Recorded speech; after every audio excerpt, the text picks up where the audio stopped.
Hey everybody, in this video I'm going to be showing you guys how to change your flight on Expedia. So before we get started, I just want you guys to like this video and subscribe to our YouTube channel for more amazing helpful content like this. With that all being said, let's get started with today's video.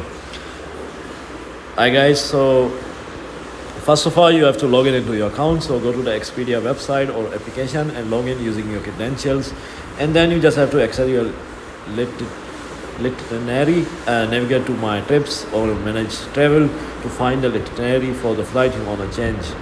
Then select the flight, click on the specific flight you wish to modify, look for the option to change or modify your flight, and then just choose new flight options. Follow the prompts to search for available flights, select your preferred new flight and review any fare differences or fees, and then you just have to confirm changes. After selecting the new flight, confirm your changes and complete the payment process. If required, you will receive a confirmation email with the updated itinerary.